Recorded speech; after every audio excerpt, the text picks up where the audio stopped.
All right, so I'd like to welcome you all to our second session, second full session, third meeting, entitled Engaging the Global Islamic Community. I'm Laurie Brand from the School of International Relations here at the University of Southern California, chairing the session. I'm going to run this panel as Nick Cull did in the previous session, which is that I'm going to begin with a few remarks of my own, and then I will turn the microphone over to the panelists. I will introduce them at that time all together. So I'm a student of international relations, specifically of the Middle East. And while the Middle East is certainly not coincident with the global Muslim community, I think nonetheless it provides many of us many of the images and stories that end up defining how Islam and its adherents are perceived. And so for me, as someone who's been involved in this part of the world for over 30 years, the last few months have been incredibly moving and dramatic times. Scenes from Morocco to Oman of peaceful protesters in Muslim-majority countries who've been demanding change, an end to daily humiliation by brutal regimes, an end to expropriation of national wealth and resources by venal and repressive rulers, and the opening of new horizons of human dignity and social justice. There are many scenes that will stick with me, I think, once these revolts and these revolutions are long past, but there's one that captured for me so much of what all of this is about, and which I think I'll never forget. It was a scene in downtown Cairo. It was in the early days of this unfolding set of events. We didn't know where they were leading. It was a scene of protesters walking across one of the bridges leading from the Giza side of the Nile to Meydan al-Tahrir, now the famous Meydan al-Tahrir. And on the Tahrir side of the bridge was the security forces with water cannon. The protesters themselves continued to advance, and the state forces turned the water cannon on the demonstrators. God, I get goosebumps every time I talk about this. The protesters then began to line up as they would have for Friday prayer. And one next to another, behind in continuing rows, they continue to line up and begin the ritual of prayer as the water cannon continued to fire at them. For me, there was no greater tribute or no greater image, I think, of the degree to which the importance of an all-powerful God, someone in whom people, and a faith which preaches justice and human dignity, seems to be embodied in that image of these continuous rows of men who were resisting the power of a repressive state. And making this statement then to counter this punishing force of the water cannon. So it was, for me, a very powerful demonstration of the role of religion, in this case Islam, in people's lives in general. I want to say just a little bit about the role of Islam in the state as my opening remarks. As many of you know, unlike in Christianity, in Islam, with the exception of the caliphate, which was abolished in the early part of the 20th century, in Sunni Islam at least, there is no formal religious hierarchy. Now, historically, of course, there have been prominent religious scholars to whom people have looked for rulings and for learned treatises on Islam, but no clerical establishment. When Western imperialism arrived in the Middle East, part of the program, at least in some parts of the area, was a gradual process of trying to assert control over over religion, over what was being said in the mosques, what was being taught in whatever Quranic schools might have existed. Once the colonial state was overthrown, however, once it withdrew or independence was granted, the post-independence nationalist governments saw how important it was to control religion as well. And so they proceeded in this process of continuing to assert state control over religion, the message that was conveyed in state schools by taking control of the writing of textbooks about religion, and also in some cases, in fact, taking direct control over the message that would be allowed to be preached for Friday prayer. So you end up with religious establishments that are tied very closely to the state, that are dependent upon it. The most obvious examples were the co-optation, in effect, over the years of Al-Azhar in Egypt by the Egyptian state, and we've also seen, I think, similar close relationship between the Grand Mufti of Saudi Arabia and that particular state. So these voices have been prominent in the Muslim community, or global community, in attempting to lead, but what I would also say discipline the community, not only in their home countries of Egypt and Saudi Arabia, but well beyond that. So that for many, official Islam became indistinguishable from the repressive authoritarian state in which people were living. As I said, Friday's sermons were closely monitored, and during periods of tension, the texts were actually given to people. And so it's not surprising that over the last few months, what we've seen in places like Egypt and in Saudi Arabia are state-affiliated clerics who have, during these revolts, basically issued fatwas, religious edicts, saying that this is fitna. What people are engaging in is promoting dissension within the Islamic community, and therefore it is haram. It is forbidden to engage in these sorts of protests. But there's been fatwas that have come from the other side as well, what you could perhaps call dueling fatwas. There, early in the revolt in Egypt, there were some young Azharites who broke with their leadership and were a part of the demonstrations in Midan Tahrir.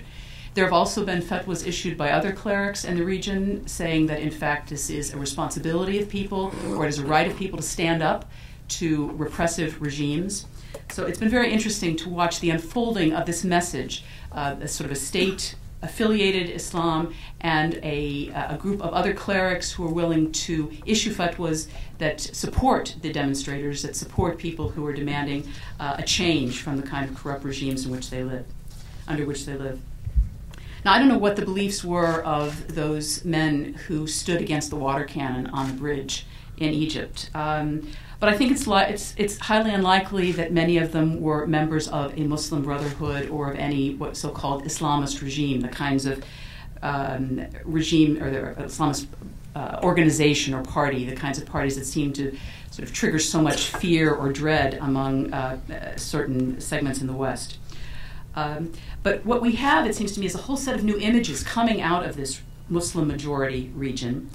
At unfortunately a time when in the United States we have a series of developments which seem not to take account at all of this emerging new set of images. So just to name a few, we have the rejection recently in the state of Texas of new textbooks because they apparently devoted too many pages to discussing Islam.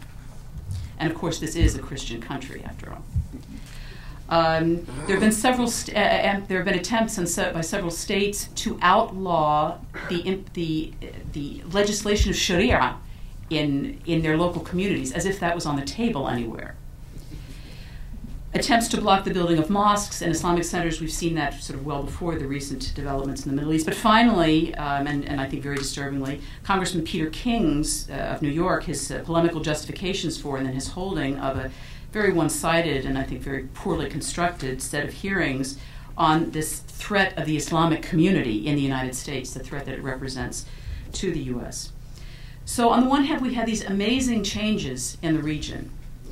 And yet they're coupled in the United States with continuing manifestations of fear, of deliberate vilification of a global faith community. And they come from private quarters. They also come from official quarters within the U.S. government. We see them here in the United States. We also see them in Europe. And so I think it's against this kind of a background that those who are engaged in efforts to educate about Islam, to promote interfaith, cross-cultural understanding, certainly have their work cut out for them. And each of our panelists here today, in one way or another, either directly through their community engagement, through their scholarship, or both, is engaged in these kinds of efforts. So that's the end of my comments. And let me now introduce our panelists. I will introduce them in the order in which they will present. We've changed the order slightly because Imam Jihad Turk will have to leave us a bit early for the Friday prayer. Jihad Turk is the Director of Religious Affairs at the Islamic Center of Southern California, just down the road. He has a BA in History and Arabic from UC Berkeley. He's also completed a master's degree at the University of Texas, Austin in Islamic Law and Arabic. And he has been working more recently to complete a PhD at UCLA in Islamic Studies, all while undertaking this very important work that he does in community outreach and religious studies at the Islamic Center here. Our second presenter will be Dr. Muhammad Nawawi. Dr. Nawawi is Associate Professor and the holder of the Knight Crane Endowed Chair in the Knight School of Communication at Queen's University of Charlotte. He teaches international communication, mass communication, media globalization, and Middle East media courses. His area of expertise, some of you I'm sure are familiar with his work on Al Jazeera. His work has been focused on new media in the Middle East, satellite channels, and the internet. He holds a bachelor's degree and a master's degree from the American University in Cairo and a PhD from Southern Illinois. And the third presenter is Najiba Saeed Miller. Najiba is an assistant professor in the interreligious studies, a senior advisor for Muslim relations, and founder and director of the Center for Global Peacebuilding at the Claremont School of Theology. She's been instrumental in developing a master's degree in leadership in Muslim contexts and a master's degree in interreligious studies. She teaches courses in the areas of conflict resolution, Islamic studies, interreligious education, dialogue, and leadership. Maybe conflict revolution. It could be revolution these days. We'll see. I might have to change that. So we've the initial directives were for people to have a little more time. We're going to ask our presenters to try and stick to 15 minutes so that we'll have plenty of time for discussion, since I assume that this is a set of presentations that will, like the previous panel, elicit a lot of interest from the audience. So without any further ado, Jen? Thank you, Lori. And I can tell you speak Arabic from your pronunciation, so well done. I want to start by making some personal comments just about my own background and story, talk a little bit about Islam in America, and maybe elaborate a little bit on some of the comments that Professor Brand opened with, and then end with a case study of the Islamic Center of Southern California, where I currently serve as a director. First of all, my name is Jihad Turk. Some might say that I'm a walking teaching moment here in the United States. Yes, my name is Jihad. My father gave me that name. He's Palestinian, moved here in 1956 at the young age of 17, moved to California, but then eventually married my mother, who's Christian American. They moved to Arizona, where I was born and raised. And growing up, my friends called me Jay, who are my teammates in school, on my soccer team. And my father, I remember a traumatic childhood memory when the roster came out, crossed out the name Jay and wrote J-I-H-A-D, and then made copies or dittos back then and passed them out to the other parents at one of the games. And I was like 7 or 8 and very embarrassed. And I was like, Dad, what are you doing? And he said, you know, your name might be harder to say, but it has a great meaning. It means to struggle to do the right thing. So I've always been sort of proud of that. And it wasn't until I was in high school when Islamic Jihad, I think, was responsible for the bombings of the U.S. Marine barracks in Lebanon, that I started to get worried that, okay, well, maybe people are going to associate this. Most people had no idea. I mean, I was in Arizona. People thought it was just an exotic Mexican name. So, Jihad, from like Oaxaca or something.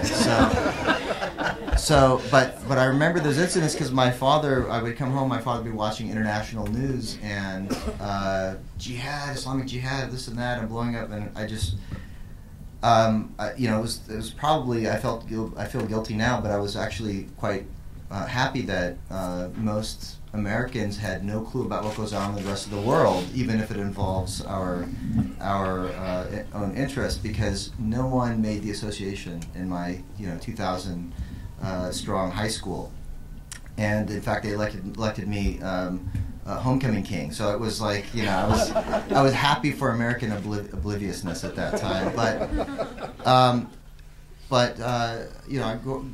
when I decided was trying to figure out what direction I should take in my own studies, I remember asking my father what I should study, and he said, well, it doesn't really matter what you study. You're Palestinian. You're going to go into business. So he wasn't very helpful. But all my friends were saying engineering is the way of the future. And I went to my freshman year. I was at Arizona State University, And I looked around, and all of the other Muslim and Arab students were studying engineering. And I thought, well, let me find out a little bit more about my roots and my origin and what's the purpose of life. I was starting to ask some of those universal questions. So I thought, well, we have enough engineers, let me go into humanities or something else that might be a good complement to those from our community that were in that field. And I wanted to study about Islam, but there wasn't, at that time, Arizona State University has come a long way, but this is in 1989. There weren't very many opportunities. They didn't have any history courses on Islam. They had one course on Islam that was taught by someone who hated the religion. It was very awkward being in that class. There was, the history of philosophy, moral philosophy. I thought there had to be some reference to Islam in there, and of course they had the Greeks. They skipped over the golden age of Islam and went right to the Reformation, Enlightenment scholars. And then I want to take the Muslim Spain. I thought, well, at least that's a Western. There's a history there of Islam, and there was the course offered on the history of Spain, starting in the year 1492. Of course, the year that Columbus sailed the ocean blue, but also the year that the Jews and the Muslims were kicked out. And so I was a little bit frustrated. So I decided, let me go and they didn't have enough for me here, so I applied got a scholarship to study at the Islamic University Medina, where I traveled. I studied there for a couple of years. I withdrew from my undergraduate program at that time, and learned Arabic, understood having read many books on Islam before going, understood at least the Wahhabi or some would say fundamentalist, puritanical point of view of Islam. But I also felt distinguished from that point of view, having grown up in the United States, and it's a relatively well-adjusted sense of identity of being both Muslim and American, but just not knowing enough about Islam. But I felt that I was equipped with the tools to then come back and understand the religion based on the sources, but draw out the principles and apply them and understand them in an American context, something that I wasn't able to do here in the United States, given my lack of Arabic language abilities growing up here. Decided to transfer to Berkeley, and then after getting accepted and studying there for a little while, I withdrew again and decided to study at in Iran, Farsi and Islamic studies there, and I did, and it gave me a very different perspective as well, and decided that ultimately what I would like to do personally would be to come back, finish my academic credentials, and then go into academia to fill in some of those gaps that were in the university system that I noticed when I was myself interested in learning about Islam in an accessible way, in a non-hostile environment. So in the course of completing my PhD, I was recruited by the Islamic Center of Southern California to serve as a director, because in some ways the Islamic Center, as I'll get to in a moment, really looking to the future, saw in me someone who could bridge the gap, who had sort of traditional education but was Western at the same time, so had that balance of being both American and Muslim, to take the community into the next generation. I'll come back to that in a little bit. So I've been working there as the director for the last 6 years. But let me say just a couple of words about Islam in America in very brief terms, just to give you a perspective of the role that the Islamic Center is currently playing, and some of the work that I'm doing is currently playing in the overall perspective of Islam in the United States. Islam is not new to the United States. Some would suggest that those on the ship with Columbus were Muslim, that some of the navigators, and some even suggest that North African Muslims had migrated to the Americas in general many centuries even before that. But as a critical mass, Muslims didn't start coming to the United States until, on the one hand, the slave trade. Some suggest that anywhere from 20 to 40% of the slaves that were brought over were of Muslim background. And that community, although losing their identity through the harshness of slavery in the United States, sort of began to regain some of that identity in some circles initially through the movement, the Black Muslim movement known as the Lost Found Nation of Islam in the Wilderness of North America, more familiar to most as the Nation of Islam. And then after 1975, when the founder passed away, his son Mu'tadim Muhammad abandoned that the racially charged theology or ideology of his father and embraced sort of what is known as mainstream Islam or Orthodox Islam. And so I would say I think the statistics put about a fourth of the Muslims in the United States are from African American indigenous heritage. The other developments in the 60s, there was a liberalization of U.S. Immigration policies, and there was in many ways a brain drain on the one hand from the Muslim world, and a lot of professionals came from Arab and South Asian Muslim communities to the United States, to universities to pursue professional degrees and to work as doctors and engineers in particular. And also at the same time there was an influx of merchants from places like Lebanon and Syria and Palestine and Yemen. And those communities also settled, and oftentimes around mosques, around universities, formed mosques, and the communities were oftentimes very separate, and still unfortunately are today, where there would be different ethnic groups that run the different mosques, not just Arab mosques and Pakistani mosques, but also the African American communities that had transformed from the Nation of Islam to mainstream Islam would traditionally be in African American neighborhoods. So, going back to the case study, if you will, of the Islamic Center of Southern California, it's the oldest and largest mosque here in Los Angeles, established in 1953, I believe, 52 or 53. There was a woman who did her PhD on the Islamic Center as a center and its role in society. Mary Jane O'Donnell, I think, is her name. And in any case, the Islamic Center started as one of those communities, primarily professionals, but it was very diverse from the beginning, and was fortunate to from early days have as leaders people who were intellectuals and visionaries who had fled oppression in places like Egypt and had come to the United States, Egypt and Libya and other places, had fled to the United States for not just their own opportunities economically, but also for the liberties that the United States offered.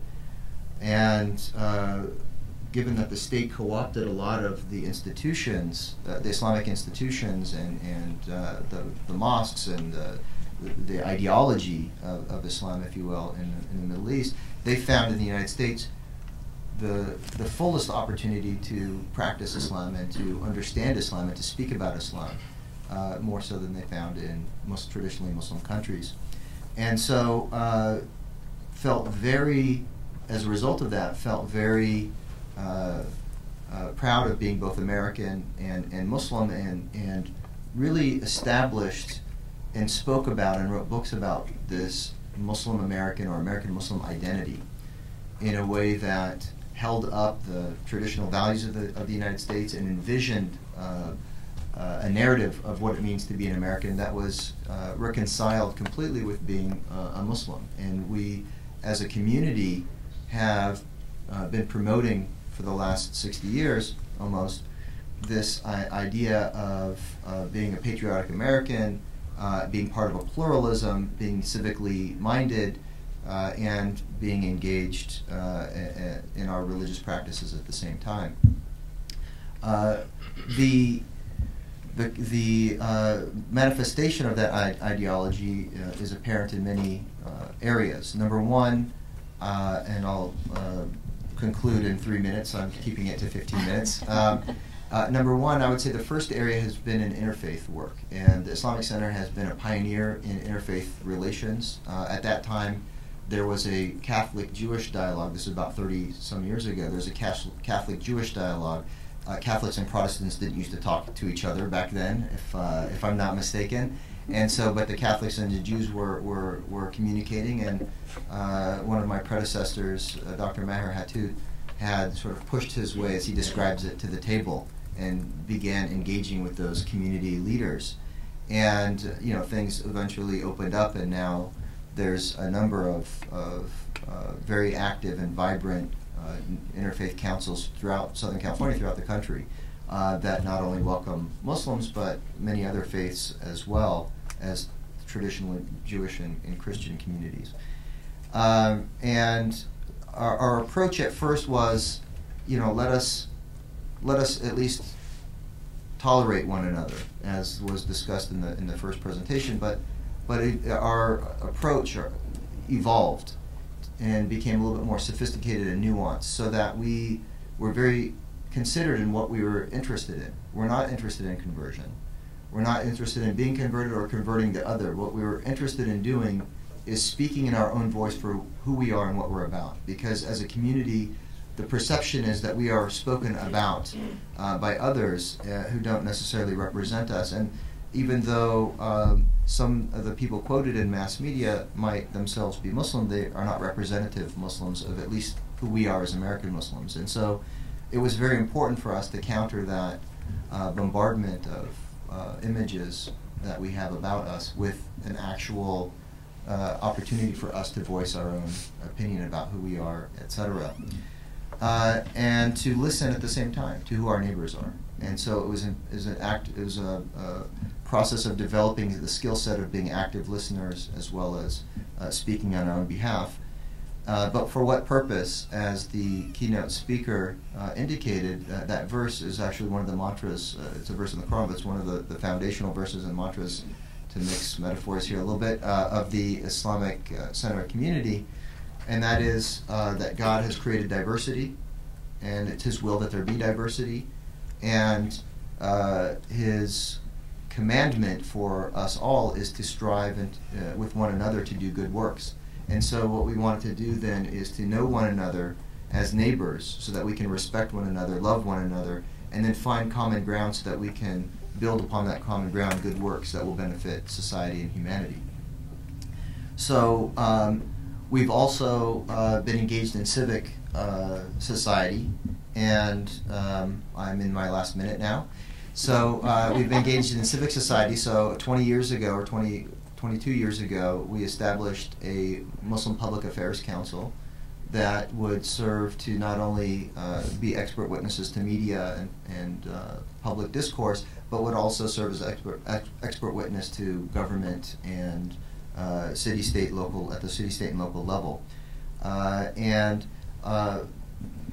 most recently, and we're very excited about, the Islamic Center of Southern California is partnering with Claremont School of Theology, where Jiva is currently on staff as faculty, to create not only the first institution to train American Muslim imams, but to do so in collaboration with Claremont School of Theology and the Academy of Jewish Religion, to have a collaboration and a cooperative where our students will not only learn our respective traditions in an authentic way, but will have a shared space through this university project, which will be formed and owned equally by all three institutions, to create the opportunity for us to know one another intimately and to develop the skill set for us to build cooperative projects together and do that good work for humanity.